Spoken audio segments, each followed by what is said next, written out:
All right, good morning. My name is Greg Wadley, and I am the Clear Roads Administrator. We're here today for an implementation webinar on Virginia's experience with stockpile reports.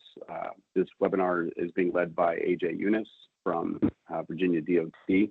Before I turn it over to AJ, I just want to let everybody know that this webinar is being recorded. We will be posted on the Clear Roads website next week for your viewing and your colleague viewing experience. And I'll let you guys know when I get it posted. I'll notify everybody. And we'll handle this a little bit different than other Final Project webinars. I think we'll go ahead and take questions and comments. So if you do have any, please enter them into the chat box or raise your hand and we'll call on you as we go. So AJ, it's all yours. I'll go ahead and put myself on mute and take myself off camera. Yeah, thank you, Greg.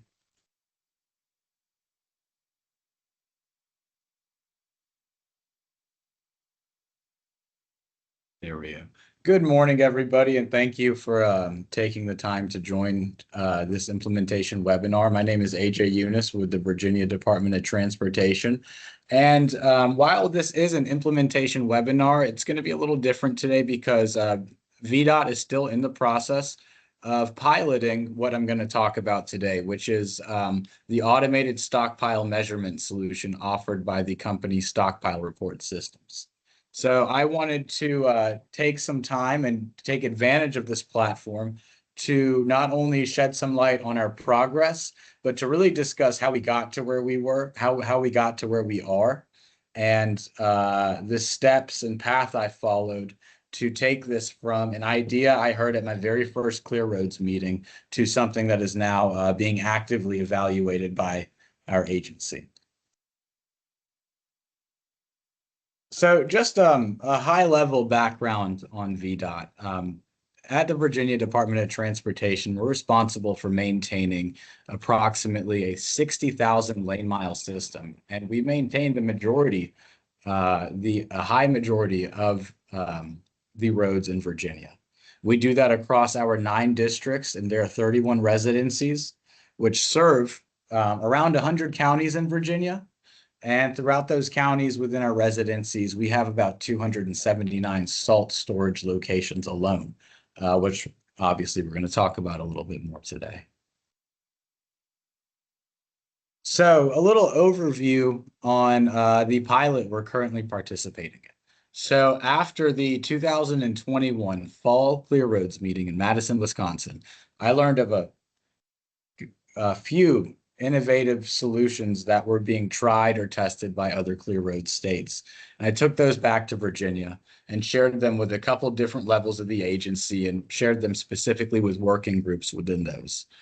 After spreading the good word about automated measurement solutions and after seeing the benefit it could bring Virginia, I brought that to those working groups and got buy-in for a pilot that would involve all 9 of our districts, piloting 11 specific sites to measure almost 90,000 tons of material. Now, when this pilot, at its inception, our intent was to just measure the fixed camera, or to just pilot the fixed camera solution offered by Stockpile Reports.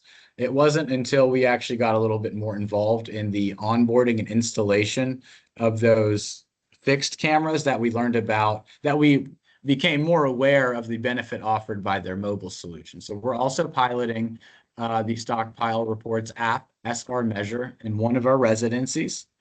And between those 2 solutions, we're measuring a variety of different stone, riprap, sand, mixed abrasives, and salt. So the cameras, and as you can imagine, in each of those 11 salt domes, they're just going to measure salt, with actually one of them also measuring salt and mixed abrasives under the same roof.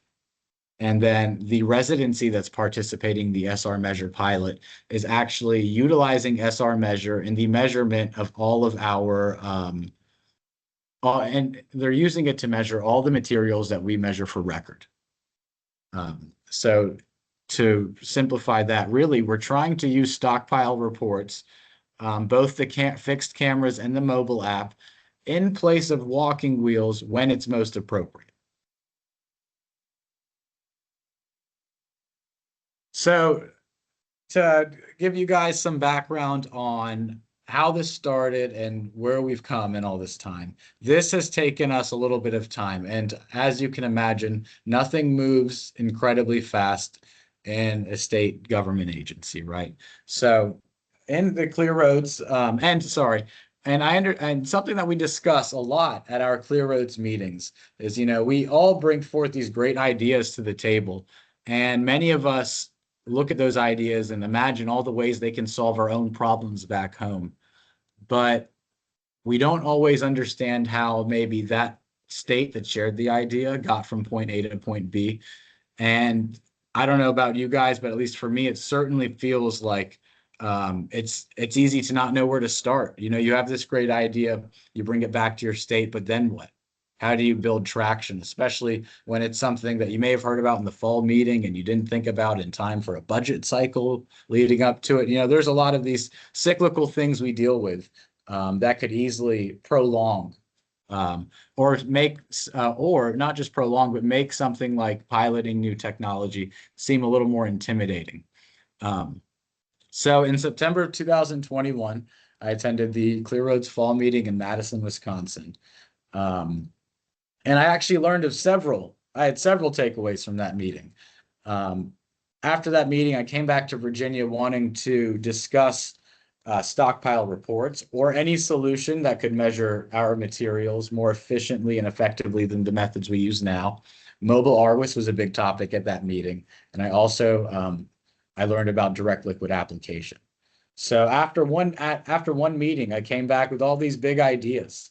And as a good practice at VDOT, when I come back from the Clear Roads meeting, I will attend several different working group meetings that are held periodically for different levels of leadership throughout the agency.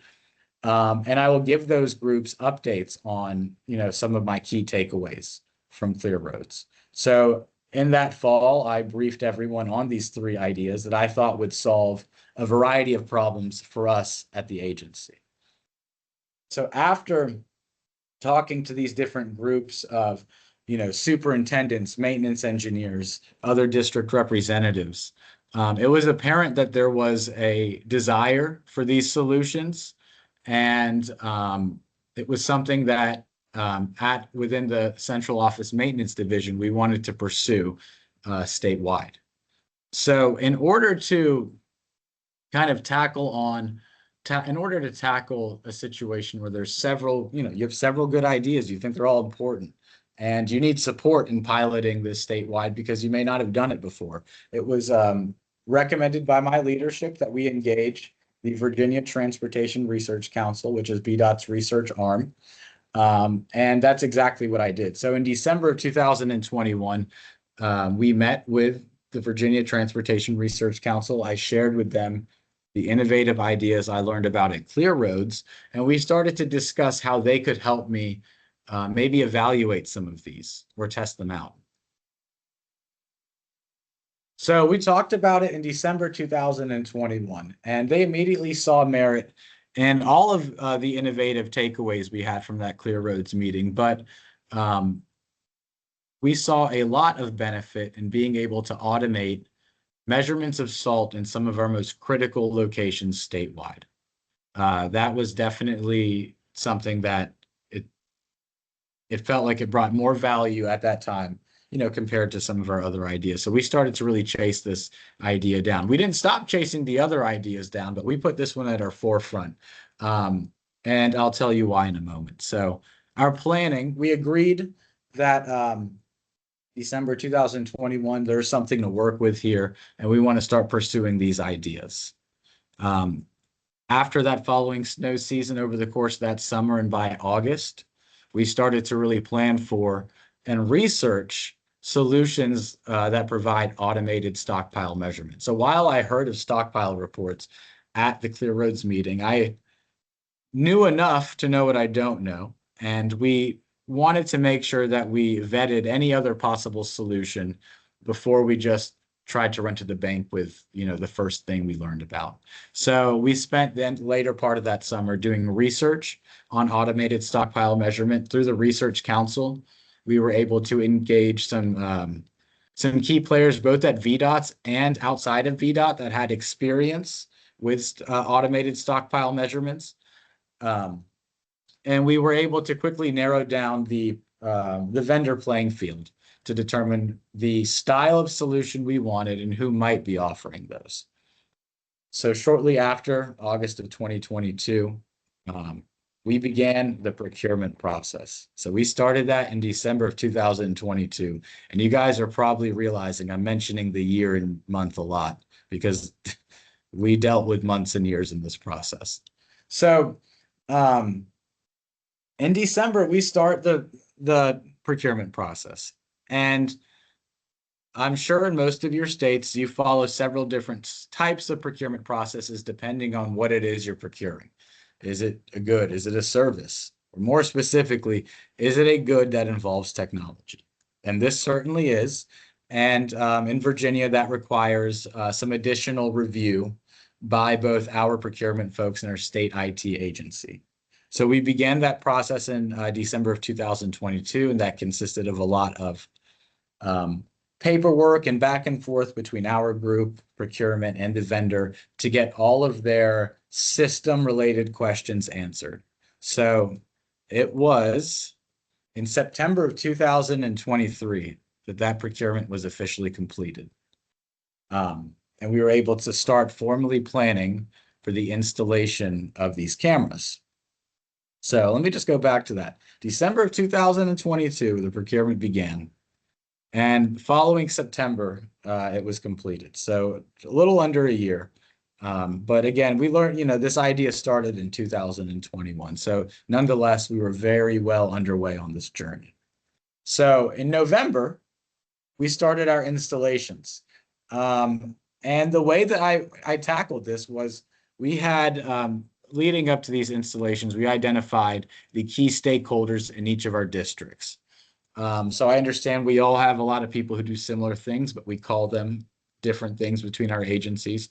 So at VDOT, we engaged our district maintenance engineers and our district infrastructure managers. Those are a part of the district maintenance leadership. Well, we're not just dealing with a maintenance task here. The maintenance task is using and measuring our salt, but materials are measured and recorded in a system of record that's managed by our fiscal division. So in anticipation of this project, we engaged our maintenance staff in each district. We engaged our fiscal staff so they can understand that we are trying technology that does, impact their area of expertise, but we wanted to give them enough warning in advance, involve them, and make them comfortable with what we were doing, especially since at an agency of our size and with an agency that has as much material as we do, there's a huge financial impact to systems when it comes to how we measure material. So we involve them early on. Well, we also are installing this camera in our own facilities, right? So in anticipation of these installations and of this procurement, I engaged folks from each district's facility section so that in each district, I had a point of contact with each of the relevant stakeholder groups to help make this process go as smooth as possible. So before we were able to start any installations, we made a decision to go ahead and start lining up our electrical installations. And at this point, we kind of had a bit of a critical question.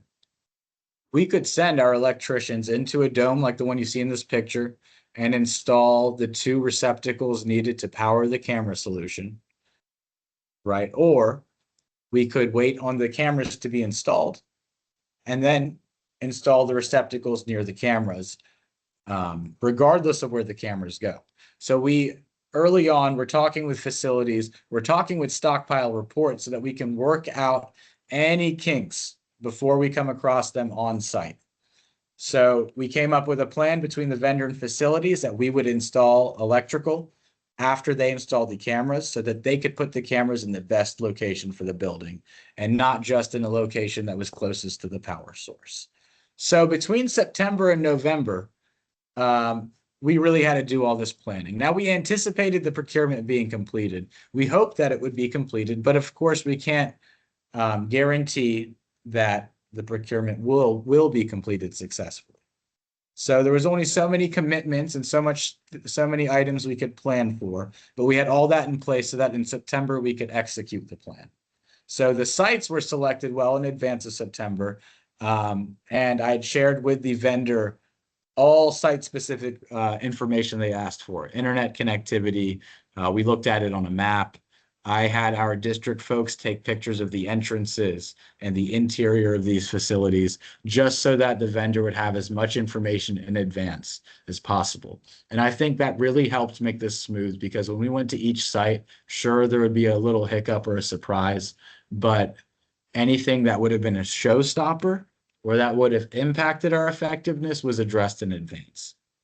So between September and November, it got a little hectic, just going between the districts and making sure that everyone was ready, making sure that there would be some district staff there when I got there with the vendors, so that we have representation from the district and we have someone with the local knowledge needed to help us overcome any issues. So we had to coordinate all that in anticipation of these 4 days in November, right before the Thanksgiving holiday, where we were going to go statewide and hit these 11 sites. So to make sure that was going to happen smoothly, I drove separately, but with the vendors, and met them at each of these sites. So most days we did 2 to 3 sites spread out across Virginia. It was a lot, but me being there with the vendor and with the district representative made it really easy to address any issues that came up. And we were able to complete all of these installations in the time frame we planned for on time with really no memorable hiccups. So I think that was really key here, the planning, and we didn't have a lot of time to do that. And now, after a season with the fixed camera solution, we are now actually piloting the mobile solution in one of our residences.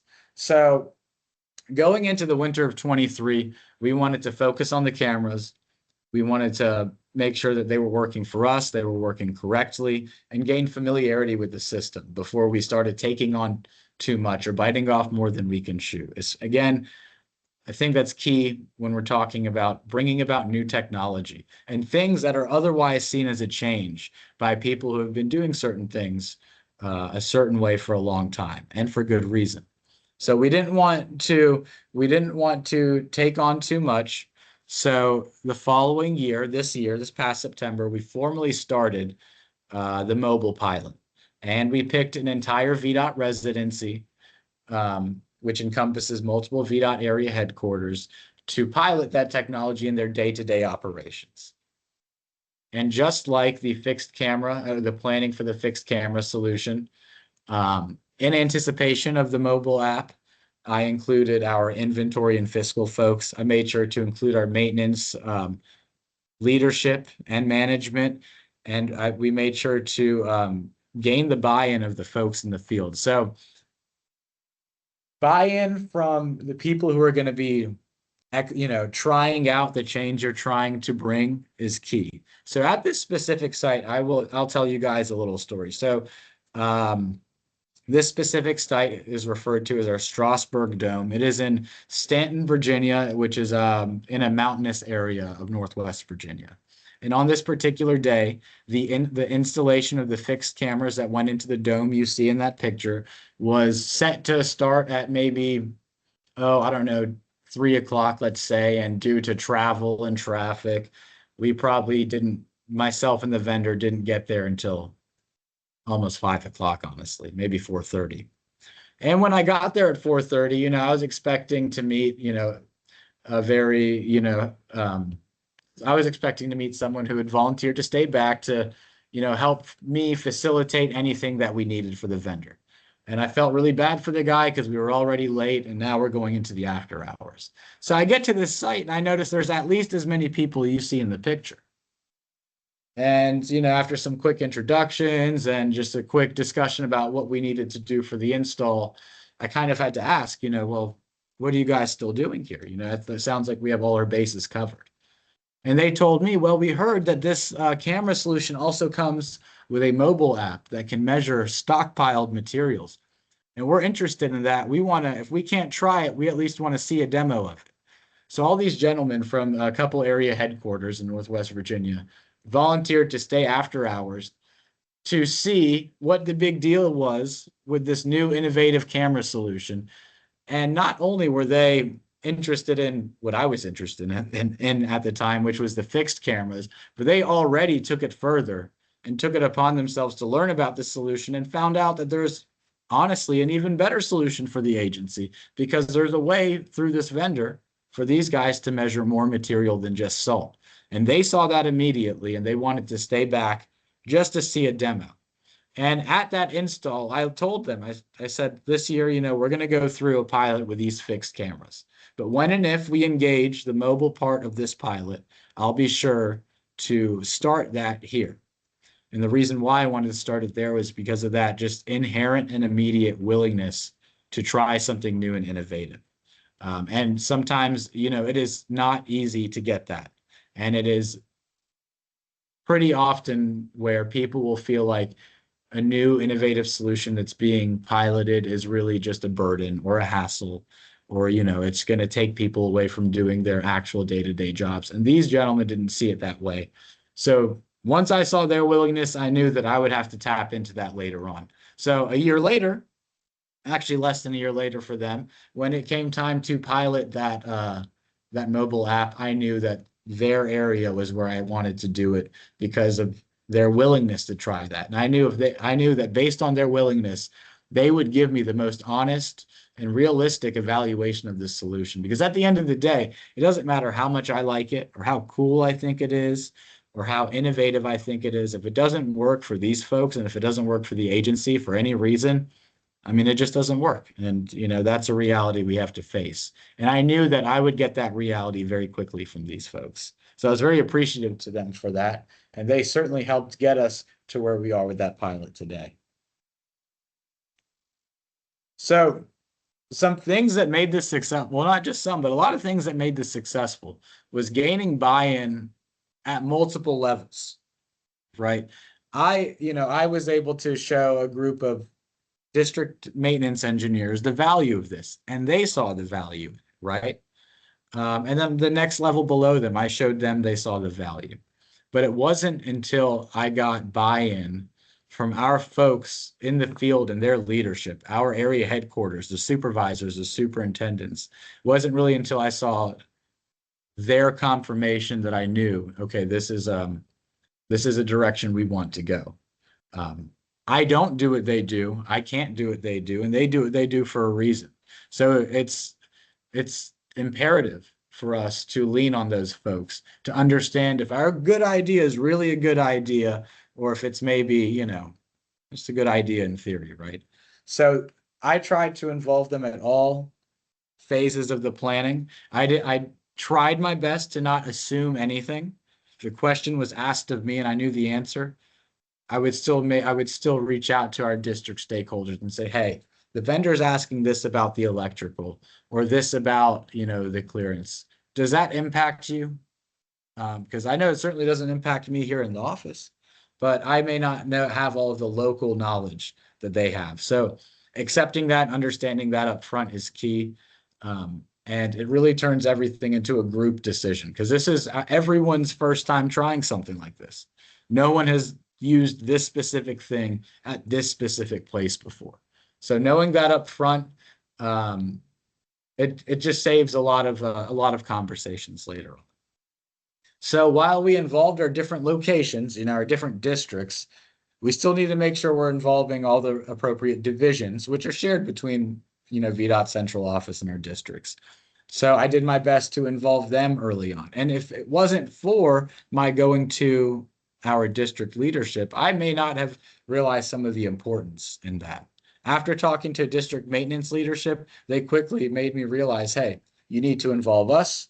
You need to involve facilities. You need to involve them. You need to involve equipment if you need this, if you need a lift or this.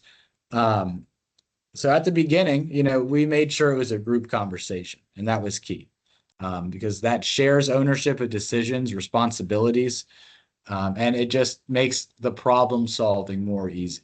If we know it's a group decision, a group obstacle, it's less of a problem or an issue and just more of a challenge that we have to overcome as a group, which is a part of this process. So that is something I harp on over and over again. And kind of following that, there was an extreme amount of benefit in us with starting with our research council. While I come back to VDOT and I champion and advocate for what we do in the Clear Roads Pooled Fund, that's not always representative of all of the innovation that my agency may have tried in the past. So by going to our research council, I was able to learn about research they pursued, research their counterparts in other states pursued that may have been separate and apart from what I learned through Clear Roads, but related to this. We were able to engage universities and other contacts that were known through the Research Council to make sure that we weren't leaving any leaf unturned, that we were aware of the breadth of solutions out there for the problems that we were specifically trying to solve. So the Virginia Transportation Research Council was key.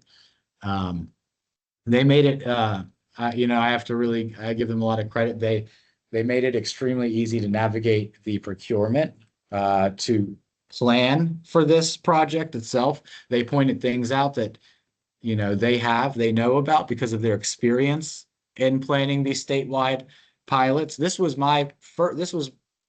probably the first thing that I piloted in this fashion, from cradle to grave. So it would have been very difficult to do it without them. And I do have to say, and this part I think is going to perk up some ears, but I got this pilot funded through the Virginia Transportation Research Council. So something I heard, and you guys may hear when you take innovative solutions to your districts or your divisions, or is you could bring a great idea to the table, and they're going to ask, well, this solves a lot of problems. I think this is great. How much does it cost? And it's not so much about, does it cost too much or too little? But in the highway maintenance world, when there's any amount of money being used for something, especially when it's being used for trying something new, you can't help but wonder, what is that money being taken away from? What activities may I not be able to complete this year if I choose to budget a little differently to include this innovative idea? So from a fiscal perspective and from a work planning perspective, pilots and these solutions are great, but there is a very realistic downside to them sometimes. So that was part of the conversation we had with the Research Council, and we're lucky that in Virginia, they're allocated a portion of their budget to do things just like this. So when I went to them, showed them the value of this, I showed them the buy-in from the different levels of the agency. And they immediately also saw the value in at least evaluating this and agreed to fund it through their budget. So that also made gaining that district leadership or that district buy-in much easier, because I was able to say, hey, all I need is your expertise. I need some of your time, your involvement. I don't need your money directly. I just need willing participants. And taking the money out of the equation for the districts certainly made it a much better conversation, because it's no one wants to be in a position where they're having to choose to not to do certain work in order to, be innovative. And no one certainly wants to feel like they're not being innovative because they can't be, because they need to plan for their day-to-day work. We can't let anything fall behind in, the level of service we provide to our states. But we also don't want to be limited or prevented from trying innovative solutions. So that the support from the Research Council in organizing this, planning this, and paying for this made it much easier for me to go and be a champion of this change and of this innovation. So that it could not have been done without the Research Council or the support of our districts in the field. And to be honest with you, if the Research Council bought into this and the leadership bought into this and the field did not, That's something I've taken very seriously because, again, this won't help AJ Eunice in central office directly, but this will help everyone in the field who has to go and do these tasks, measure this material, or be responsible for the material, or be responsible for the usage of it. This was a huge benefit to them. They saw that, and that made them willing to try this change. And because of that, I think we've had a lot of success with this pilot. So it is still ongoing. It will formally end this summer. And I would say in most ways, this pilot has been very successful. And we look forward to continuing the pilot and further evaluating this as a good solution for the agency. Now, I do have to say, we certainly don't endorse this product, at least not yet. And we're still unsure as to whether or the extent of which we may try to use this product in the future. Again, that is not up to me. That is a decision I am going to leave to those who are experts in our inventory, in our fiscal systems, those who are the experts in the field and who are responsible for this. If they think this is a valuable solution, or if they think a solution like this is valuable, then we'll absolutely pursue.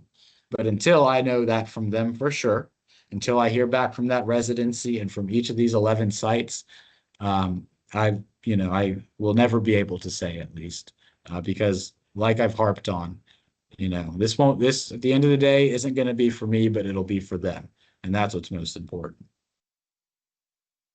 So I know you guys have heard me talk a lot, and I just wanted to show you something a little more visual and to show you a couple pictures from this solution, right? So when we installed this, we went site to site. You see on the right-hand side, the vendor, they had their own truck and they towed a lift around, which they use at each installation. At each install, we probably spent maybe about 2 hours roughly. So as you can assume, the lift that the vendor used here is one that is towable only. So they would have to reposition it under each camera each time they had to do that. So that would take a little bit of time, but once they were in position, the actual installations went pretty smooth. On the left, you're actually looking at a report from the dome on the right. This is the smaller one of our domes at about 1,000 tons. And this may look familiar to some of you guys, but for those who are not familiar with stockpile reports, this solution gives you the output you see on the left. So whether you're using a mobile phone to measure a pile of stone or the cameras in a dome to measure salt, you're going to get a report like you see on the left where you have some imagery from the cameras. And then you have a couple different ways to view your pile. In the screenshot, we're just looking at the 3D image. There's 2D imagery, and then of course overview, like overhead topographic view of the pile.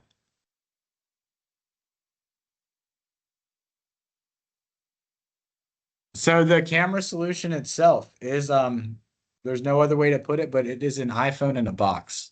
It's an iPhone in a box that has its own continuous power supply. Well, it gets continuous power from the receptacles that we installed. It also has its enclosure has this fan that's used to keep salt and dust out and keep the unit cool.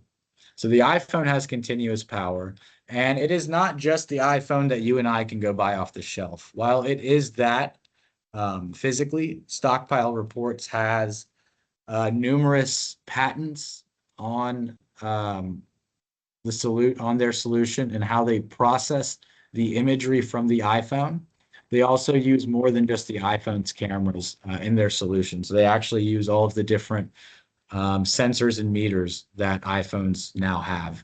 And they use all of those in conjunction in a certain way to gain the imagery used, to gain the imagery that they process for their measurements.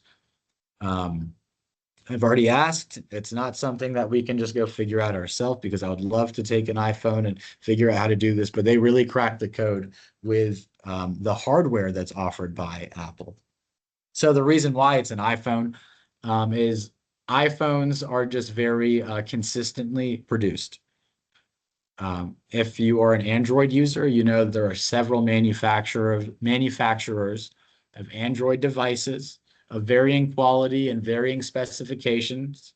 Where with the iPhones are the same everywhere. They're only made by one person. Therefore, the onboard hardware is very reliable, and it is already very nicely packaged up and accessible to a company like Stockpile Reports to integrate with it and turn it into a solution like this versus just the traditional smartphones we use. So inside the box, you'll see what's inside the box on the left. And on the right, you can see those boxes mounted. This is actually mounted in this building. Because this is a smaller building, they were able to go right up the middle and mount the cameras facing down, directly down on the pile. And most of our buildings have the cameras mounted toward the entrances, kind of capturing the pile in a crisscross corner to corner fashion. When the vendor actually goes into the dome for the first time, they start to assemble.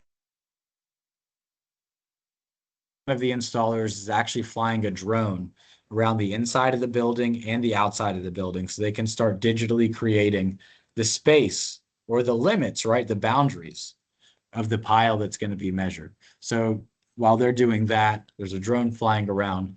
A couple gentlemen are putting the phones together. They get on the lift and they physically mount it and install it. And then between the drone footage, the imagery from the cameras, and how it appears on the back end of their system, they calibrate and point each camera to give us the best view of the pile, to give us the best or most accurate measurement. And actually, that is all I have for you guys. So I know Greg mentioned questions. I personally cannot see the chat at this moment, but if there are any questions, um, you know, I'm here to answer them. So yeah, let's jump into questions. Are there any hands raised, Greg? No, thanks, AJ. Right now, there's no hands raised and there's nothing in the chat box. So like you said, let's go ahead and open it up.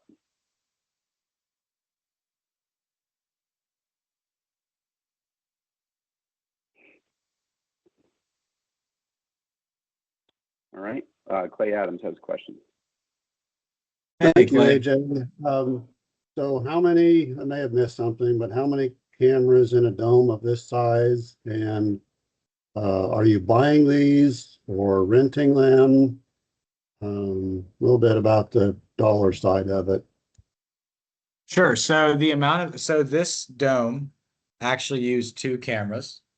Most use 4, and our largest dome the largest dome in this pilot measuring about 7,500 tons of salt is actually using 6 cameras.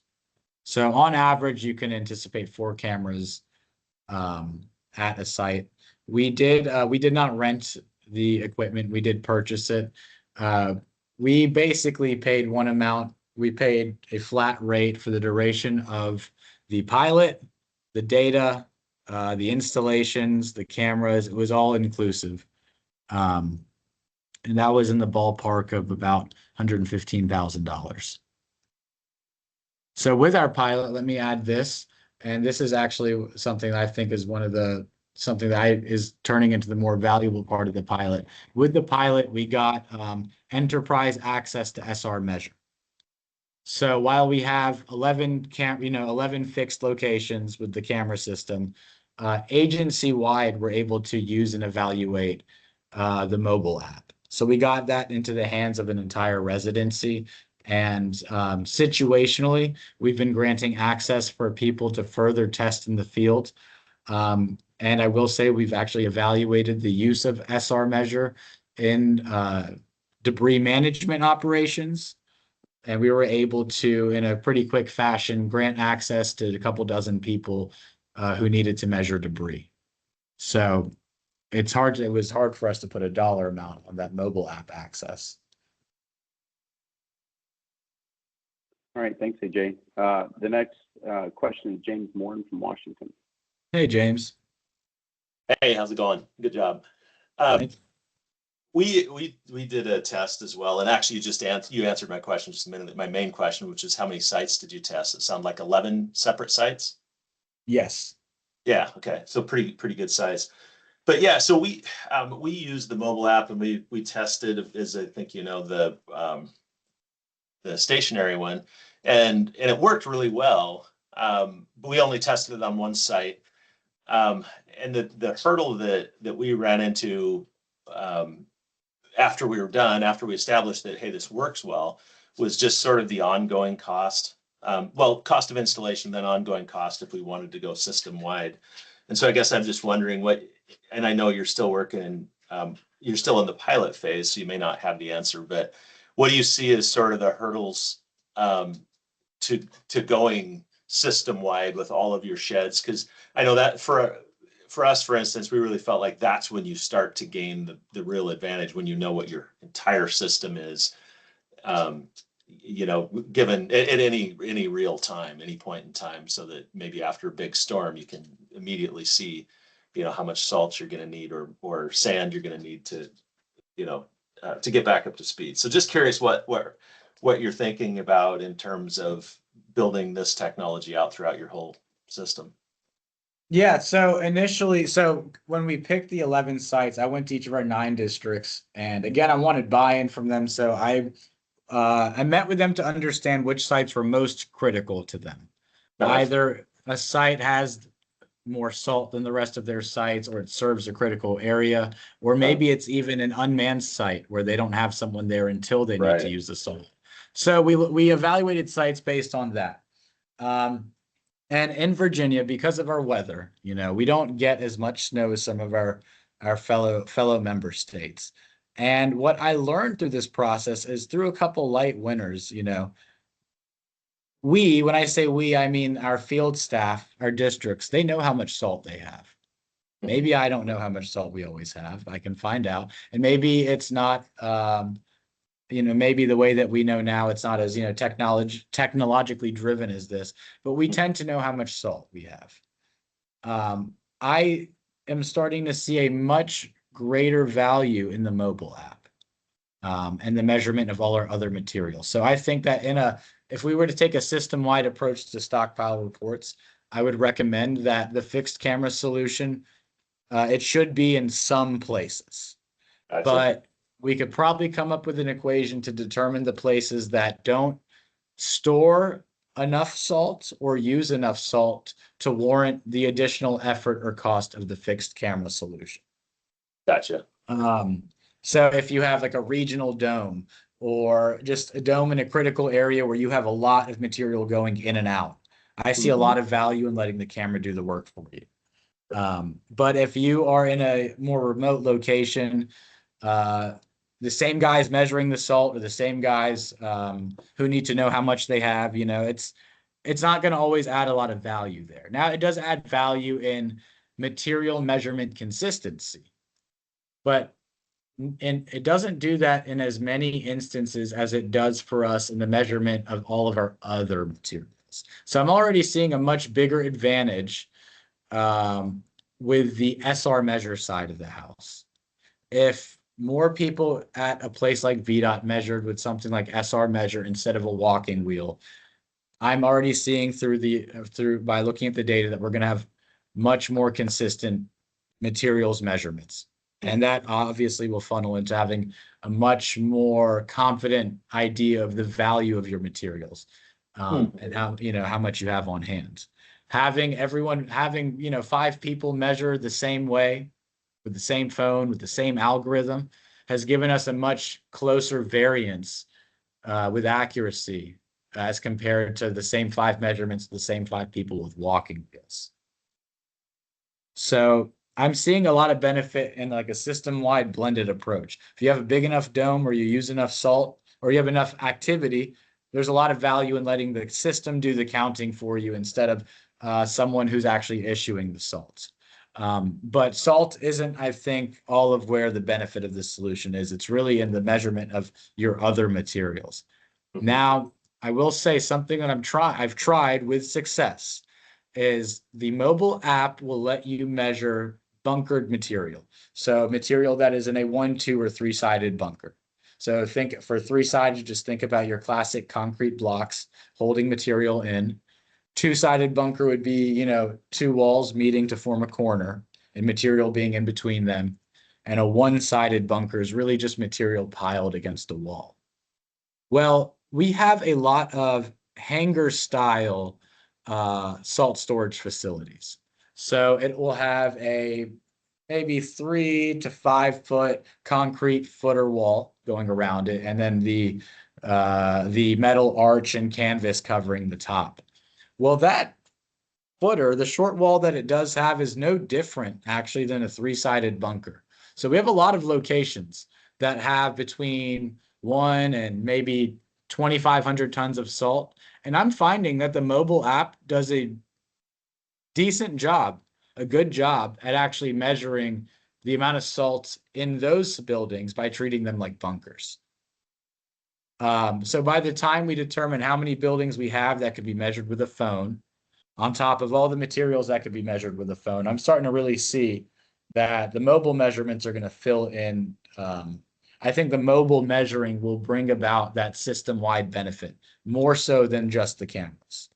In this dome specifically, if salt goes out of it, they know how much is out. And by the time the event is over, they've already placed an order to fill it up. It's actually pretty rare that we start a new event depleted of salt, unless we're in, obviously, you know, a multi-storm situation. But if there's been space in between our storms, we've replenished the salt that we've used. So we're seeing a lot of benefit actually in measuring salt with the phones, and then certainly with measuring everything else that we can with the phones. It's bringing about a lot of consistency in the areas that are using it.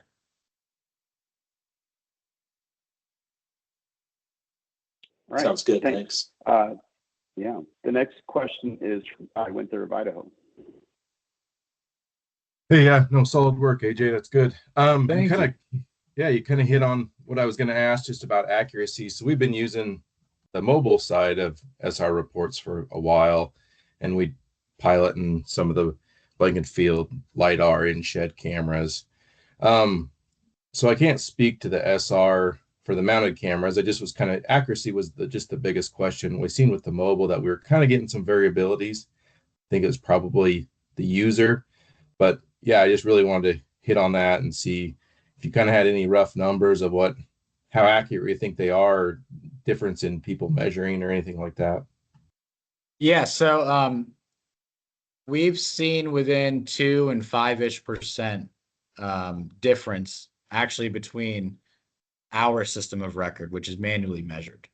So I'm sure a lot of you guys are the same. You know, you get into a specific area and you might have a guy he's the measuring guy and he's good at it. He's consistent. And I think we've identified those people in a lot of places. So we're seeing that we get about like a 2 to 7% difference in what we're expecting to get.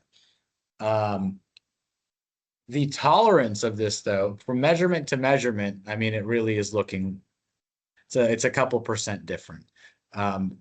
Here's a kind of a good example. We measured one pile with 3 or 4 people with wheels and with SR measure.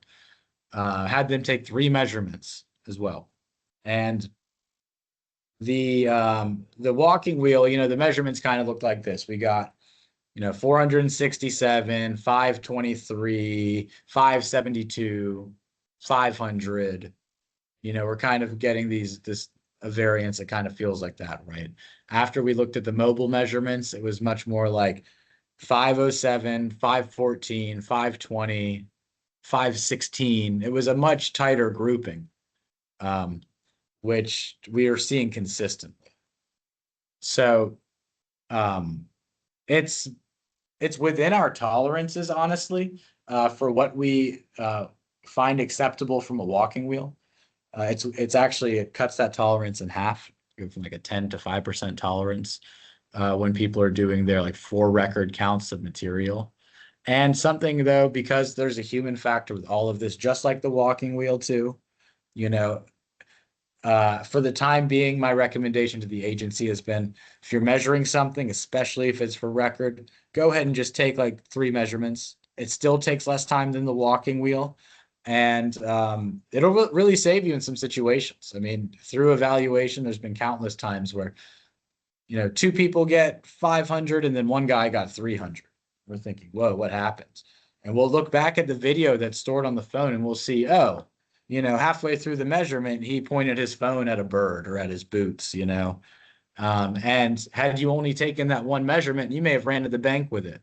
But it's not until you take about 3 that you may understand which one might be your outlier. So I think that as a practice keeps us accurate, or it keeps us consistent. Let me not say accurate, but it keeps us consistent. Cool, I appreciate that. One, I guess, follow-up question. Doesn't look like any other hands are raised, but drones, that's where I'm kind of working on doing some pilot with some drones with SR measure. Have you guys dabbled in that at all? No, we have not. Our use case just really hasn't warranted, you know, drones for our sites. I would love to try it. I think it would be awesome, but we don't have an experience with that yet. Okay, cool. Thanks. Absolutely. All right. Well, I don't see any other hands raised. There's no questions or comments in the chat box. So I'm going to assume that we're done. We're close to the hour here. So just want to thank everybody for joining us here. And thank you again, AJ from VDOT, for presenting on this. This was extremely valuable. I mean, we had a lot of people here, so it was just great. I will, like I said, by next week, I will have this recording posted, and I'll send out a notification to our members, and they can let the folks in the field know when to be able to view these as well. I see we had a lot of folks that were not just members, but other members from other folks from their agencies, and that's greatly appreciated. Exactly why we do these. So thanks, everybody. Have a great rest of your day and a fantastic weekend. Thank you, guys. Thanks. Thanks for your time. Good job.